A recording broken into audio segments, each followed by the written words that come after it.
Hello and welcome back.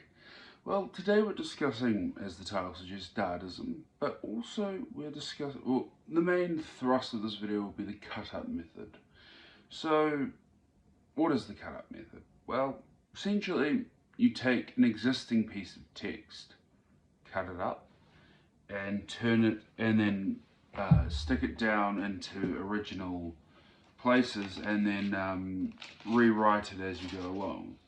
So this method was popularized by William Burroughs, who an extension was Brian Gysin.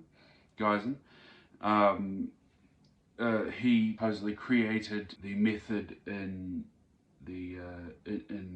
Paris during the Beat Generation's height of popularity. And so William Burroughs actually, I think up here, is the Cut Up trilogy with Soft Machine, The Ticker That Exploded, and Nova Express, where William Burroughs had existing prose that he cut up into pieces, or in his case folded and rearranged until it made a sentence. Now you might be thinking, well, Tremaine, that sounds terrible. It's going to just be some random shit that doesn't make any sense. You're right, to a degree. So for example, I have an existing one here. So I cut up an obituary for Anthony John Tony and a adult services thing, so adult entertainment for a sex worker. You might be wondering why. The original reason I started doing this is because during a cut-up I was doing of obituaries, and in some of the newspapers here in Wellington, they combine the obituaries with adult entertainment. It's on the same page, which interesting. And so I noticed once I had cut it up and stuck it down, because you're meant to do this randomly from a hat, you start to realize, oh, there's something quite interesting here. And then what followed on was discovering at university during Shakespearean and that time, there was a connection between sex and death. For a while there, it was believed that every time a male ejaculated, that was part of his soul disappearing. So this one, for example, was Class Family Notice. Anthony John Tony dearly loved adult entertainment and loving supersized Japanese escorts in church. Sensual Sophie and sexy Anna, relaxing good time, passed away at father-in-law of 22 years, 31 slim, 38D, aged 85, on Sunday. Loved dad, husband of size 7, new August, quality 24. So part of that was completely incomprehensible, the last part you would say, but we did see something where Anthony John Tony dearly loved adult entertainment and loving supersized Japanese escorts in church. Now you would take that sentence, or two sentences depending on your, and you would write it down. You would rearrange Sensual Sophie and Sexy Anna, relaxing good time, to maybe make a more coherent story. So for example, this one, The Life and Sex of Adrian, which I, if you can see there, have rewritten. So this one reads, Japanese lady, 38D, aged 88. Boy Street escorts Blenheim. Adrian entertainment, private cremation, Otterly, loved partner, 2025 at home, adult Murray William, 24, sensual, and 15 Isla, which was rewritten to Japanese lady, 38D, aged 88. Boy Street escorts, entertainment, Adrian's private cremation, sensual, and 15 Isla. That then evolved to Japanese lady, 38D, aged 88, sensual, and 15 Isla, entertainment, Adrian's private cremation, Boy Street escorts. Now you wouldn't call that a coherent story. However, you could describe it as a Dadaist poem, which was essentially cut-ups of the newspaper rearranged to make a new form of poetry, which was part of the spontaneous and revolutionary reshifting of reality by Dadaism. You may find it probably the precursor to the Surrealist, not the precursor, it was one of the inspirations and one of the things behind the Surrealist movement. Now, as you can see here, I have a version of Dadaism, which is the cut up collage, and on TikTok I actually have a series of these, and on Instagram as well. So this one is Mao Zedong and Allen Ginsberg. This one is William Burroughs and Stalin. This one is Nelson Mandela and Hitler. This one is Gandhi and Idi Amin. This one is Malcolm X and FDR. This one is Isla Koch and Maya Angelou. And this is Edward, one of my other personalities, and this is me. As you can see, the background has a variety of newspaper articles, and also here my own poetry, and all this stuff is cut up into sections with these ceremonial scissors, and is a creation and a redirection.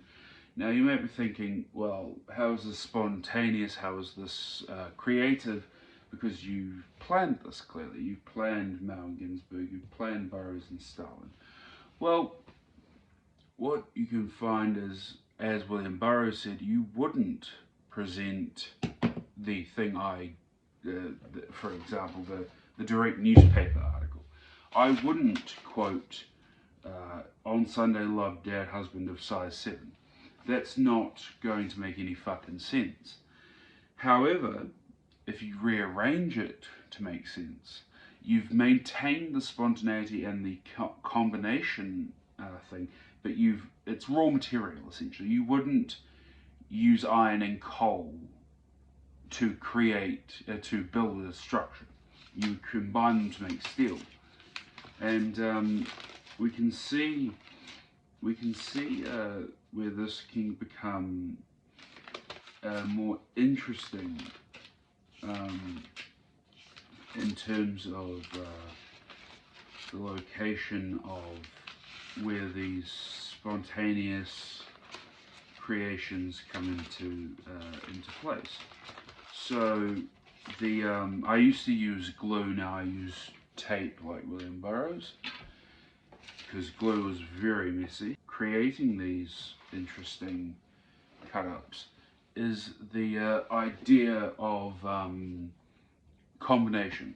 So as I said, sex workers and death, and something else I have done and experimented with is a stream of consciousness writing, which can help bring out some of your suppressed thoughts. It's sort of a version of free association from Freudian psychoanalysis.